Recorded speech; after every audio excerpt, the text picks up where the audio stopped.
Oh. Right. Man on. Just social.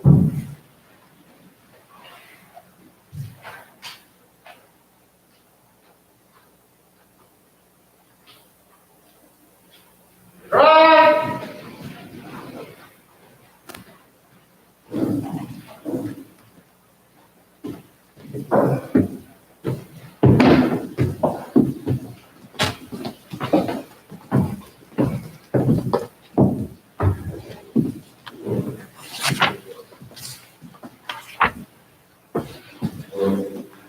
Good morning. Thank you. Please be seated.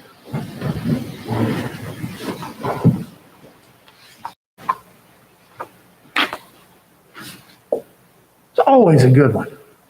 Sonny Webb's favorite psalm. Scriptures this morning is the first Psalm. Blessed is the man who walks not in the counsel of the wicked, nor sits in the way of sinners, nor stands in the seat of scoffers.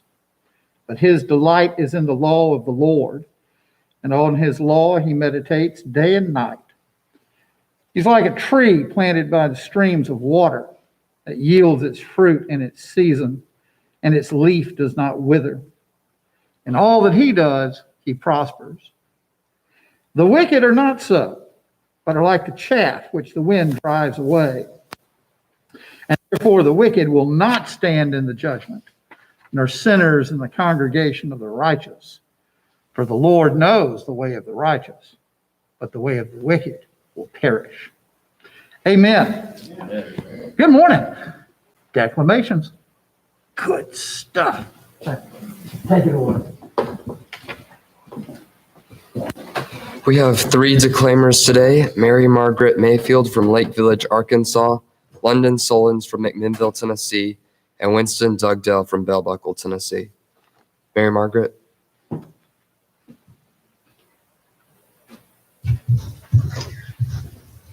Are you really seen? In Brene Brown's TED Talk, The Power of Vulnerability, she talks about what it takes to be really seen as a person by being vulnerable to others. But in reality, it's not as easy as it sounds. Shame can cause us to hide away from our friends and people we love. Coming to terms with it can be uncomfortable at first, but it's important to form connections with people because it's an integral part of learning and growing into a better person. I have a bachelor's in social work, a master's in social work, and I was getting my PhD in social work. So my entire academic career had been surrounded by the people who kind of believed in the life's messy, love it. And I'm more of the life's messy, clean it up, organize it, and put it into a bento box. So to think that I had found my way, to have found a career that takes me, really one of the big sayings in social work is lean into the discomfort of the work. And I'm like, knock discomfort upside the head, move it over, and get all A's. That was my mantra. So I was very excited about this. And I thought, you know what? This is the career for me because I'm interested in some messy topics. But I want to be able to make them not messy. I want to understand them. I want to hack into these things I know are important and lay out the code for everyone to see. So where I started with was connection, because by the time you're a social worker for 10 years, what you realize is that connection is why we're here. It's what gives purpose and meaning to our lives. This is what it's all about.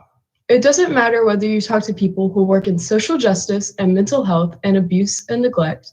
What we all know is that connection, the ability to feel connected, is neurobiologically, it's how we're wired. It's why we're here. So I thought, I'm going to start with connection. Well, you know that situation where you get an evaluation from your boss and she tells you 37 things you do really awesome and one thing, one opportunity for growth, and all you can think about is that one opportunity for growth, right? Well, apparently this is the same way my work went as well.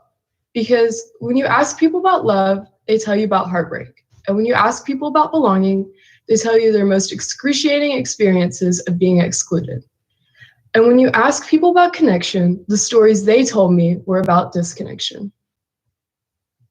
So very quickly, really about 6 weeks into this research, I ran into this unnamed thing that absolutely unraveled connection in a way I didn't understand or had never seen. So I pulled back out of the research and thought, I need to figure out what this is. And it turned out to be shame. And shame is really easily understood as the fear of disconnection. Is there something about me that if other people know it or see it, I won't be worthy of connection? The things I can tell you about it, it's universal. We all have it. The only people who don't experience shame have no capacity for human empathy or connection. No one wants to talk about it, and the less you talk about it, the more you have it. What underpin this shame, this I'm not good enough, which we all know that feeling. I'm not blank enough. I'm not thin enough, rich enough, beautiful enough, smart enough, promoted enough. What underpinned this was excruciating vulnerability. The idea of, in order for connection to happen, we have to allow ourselves to be seen, really seen.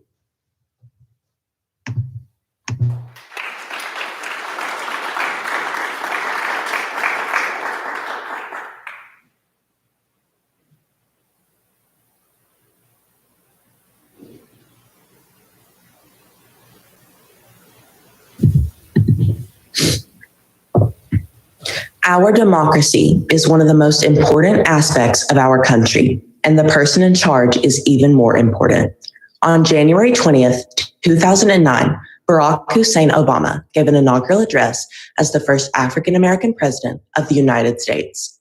The 44th president spoke on how the nation will be changed, the 2008 economic depression, and his goals to better the United States. The following is an excerpt from his inaugural speech. For everywhere we look, there is work to be done. The state of our economy calls for action, bold and swift, and we will act, not only to create new jobs, but to lay a new foundation for growth.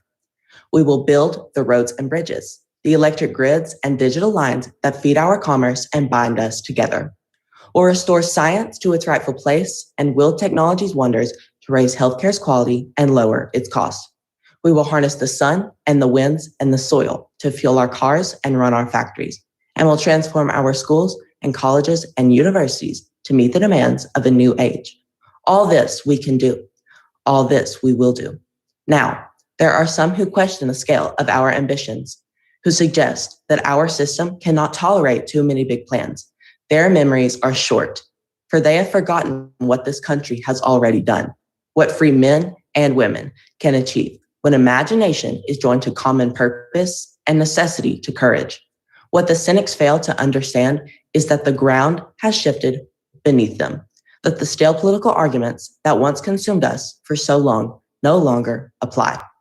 The question we ask ourselves today isn't whether our government is too big or too small, but whether it works, whether it helps families find jobs at a decent wage, care they can afford, a retirement that is dignified. Where the answer is yes, we intend to move forward. Where the answer is no, programs will end. And those of us who manage the public's dollars will be held to account to spend wisely, reform bad habits, and do our business in the light of day. Because only then can we restore the vital trust between a people and their government. Nor is the question before us whether the market is a force for good or ill. Its power to generate wealth and expand freedom is unmatched. But this crisis has reminded us that without a watchful eye, the market can spin out of control. The nation cannot prosper long when it only favors the prosperous.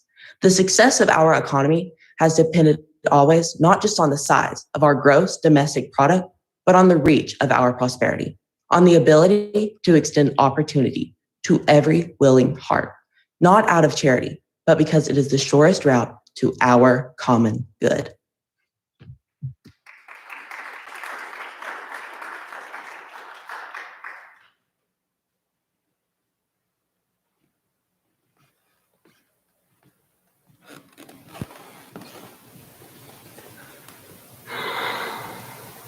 In the year 399 BC, Socrates was charged with impiety for the gods and corruption of the youth within Athens. And the punishment expected for these crimes was death. The apology was the recording of this trial written by Socrates' student, Plato. In this document, It is noted that he was sentenced to death by hemlock poisoning, which can cause symptoms such as paralysis, vomiting, convulsions, and other more unfavorable circumstances combined with a slow and painful end. But instead of using his last moments to grieve and weep, he took the opportunity to lecture the magistrates on righteousness. Afterwards, he said goodbye to his friends and educated them on the philosophy of death and virtue, and told them to look after the well-being of his descendants. His words still inspire many to this day. This is Socrates' response to his death sentence.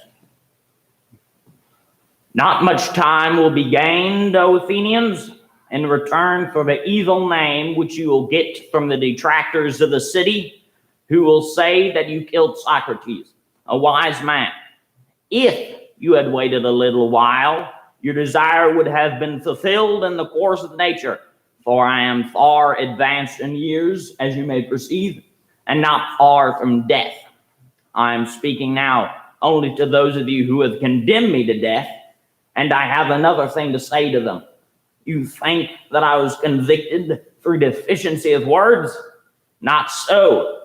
The deficiency which led to my conviction was not of words, certainly not, but I had not the boldness or impudence or inclination to address you as you would have liked me to address you, weeping and wailing and lamenting and saying and doing many things which you have been accustomed to hear from others, and which, as I say, are unworthy of me. I would rather have died having spoken after my manner than speak in your manner and live, for neither in war nor yet at law ought any man to use every way of escaping death. The difficulty, my friends, is not in avoiding death, but in avoiding unrighteousness, for that runs faster than death. And now I depart hence, condemned by you to suffer the penalty of death, and they too go their ways, condemned by the truth to suffer the penalty of villainy and wrong. And I must abide by my award. Friends, who would have acquitted me? I would like to talk to you about this thing which has happened while the magistrates are busy and before I go to the place at which I must die. You are my friends, and I should like to show you the meaning of this event which has happened to me. Oh, my judges, for you I may truly call judges, I should like to tell you of the wonderful circumstance. I regard this as a proof that what has happened to me is a good, and that those of us who think that death is an evil are in error. This is a great proof to me of what I am saying, for the customary sign would have surely opposed me had I been going to evil and not to good. Let us reflect in another way, and we shall see that there is great reason to hope that death is a good for one of two things.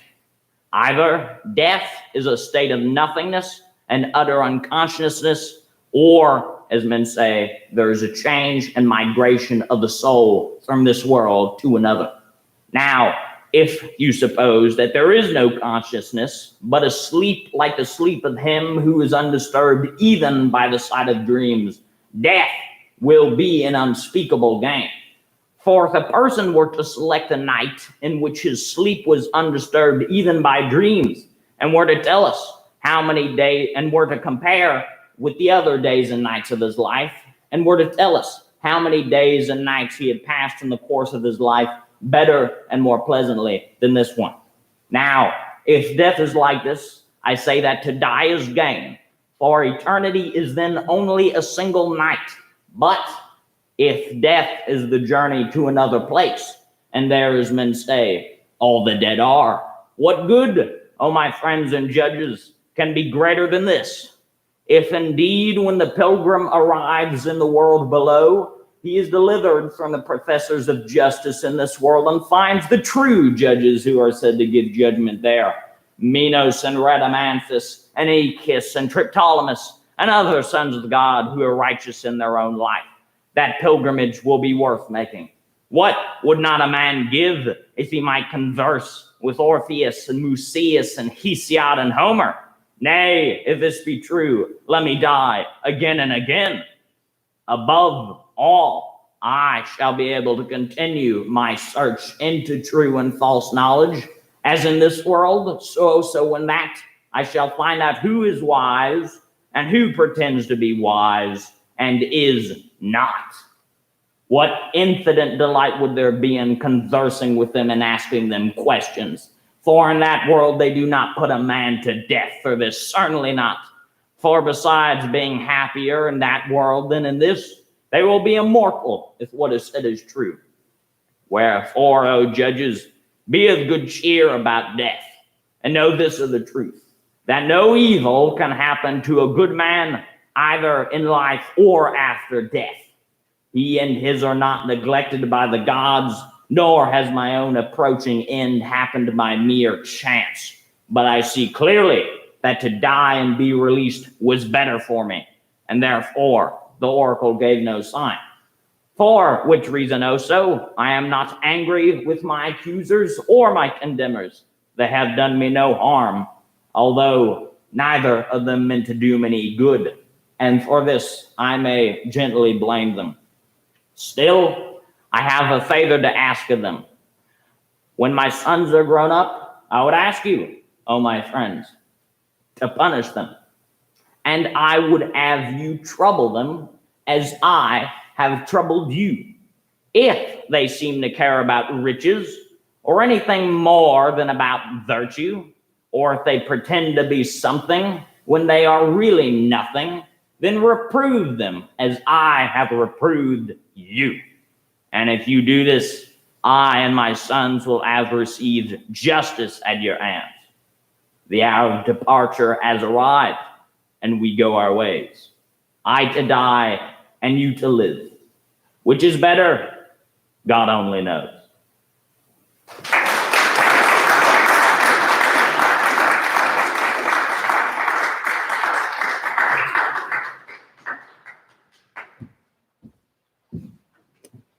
Reminder that all on-campus sophomores and juniors are to report to the big room during B Club today for the second session of Webb's virtual college fair. If you do not know your college visit schedule, please contact your advisor or college counselor. Are there any announcements from the floor? Mr. Wilson?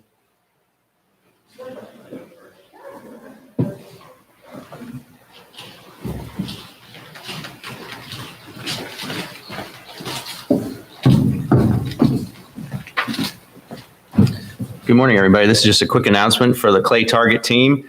Tomorrow, Thursday, we're going to hear an inspirational message from Dr. Patterson at 4:45. So for those of you on the team, just to know that that's going to happen. And those of you who've been on the team before and want to come and see and hear Dr. Patterson, he'll be talking just about 15 minutes. But that's tomorrow, Thursday, Clay Target, Patterson Clay Target Complex to hear that message. So thank you very much.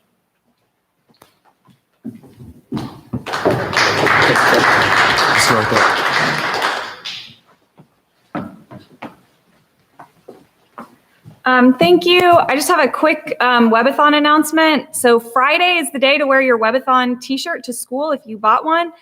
And we're also going to have a super easy service hour opportunity if you're interested. It was in the weekly email that Ms. Campbell sent out. So we didn't get to have a proper dance marathon this year, but we're trying to bring a few elements of dance marathon, the real dance marathon, into the school day so that a lot of people have the opportunity to participate. One of the main aspects of dance marathons, especially on college campuses where they can last up to 36 hours, is that you don't sit down, which is why the t-shirts, our t-shirts this year, say on the back of them, what do you stand for? Because get it, it's a joke. What do you stand for? What do you stand for? Dun-dun-dun. So on Friday, we're going to have an opportunity to do this during the school day. So it's super easy. All you have to do to participate is have one donation to the Children's Hospital. We had originally said 2, but we're going to pull back on that because we really want as many people to participate as possible. If you've already given, that counts. If your parents have already given, that counts. If you bought a t-shirt, that counts. You just need to have one donation for the Children's Hospital. And then we're going to meet here in the chapel at 7:45 on Friday morning. And it probably 7:55 because I don't want you to be late for class. We're all going to stand up together. And then we'll remain standing through our classes, through chapel, through wherever we are until noon. So we'll stand for the kids for 4 hours. If you do that, you'll get 4 community service hours. So I know a lot of you are lacking service hours. You need service hours for the end of the year. And this has been a tough year for service hours because you can't go anywhere or do anything. So this is a really easy way to earn 4 community service hours. All you have to do is stand for the kids. That's it. Okay. We'll give you a couple of advocacy messages to share while you're standing. So when people say to you, well, what are you standing for? Why are you standing? You have a reason that you can tell people that you're standing. And then at noon, we'll meet again and we'll sit down together. And that'll be the end of our 4 hours of standing for the kids. So I really hope that you'll take this opportunity to participate. We've had a really great year for Webathon. Our total was over 150% of our goal. I'm really proud of the school. And this will give us just an opportunity to do one last thing together as a school community for the year. So I hope you'll join me in standing for the kids on Friday. Thank you.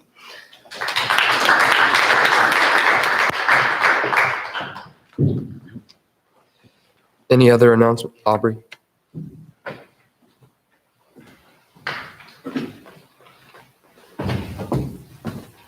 All right, remember when I said last Friday that that would probably be the last announcement?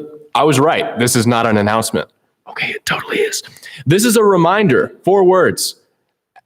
Scholars, check your email. Thank you. Wasas.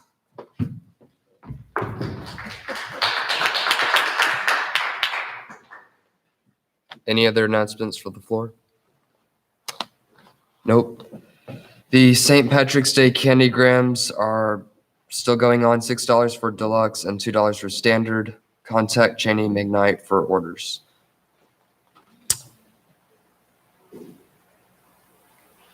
A Southern red-backed vole wild card battle.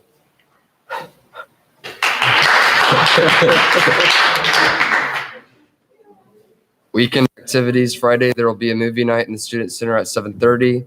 Saturday, there will be a Kroger trip departing from Rand at 11:30. BAC FAC coverage from 12 to 5. Lawn games in the Student Center at 2. Bingo night for prizes in the Student Center at 8. And on Sunday, there'll be a Walmart trip departing from Rand at 11:30. BAC FAC coverage from 12 to 5. And pickup soccer game meets at the FAC at 2. Mr. Cheeseman. Okay.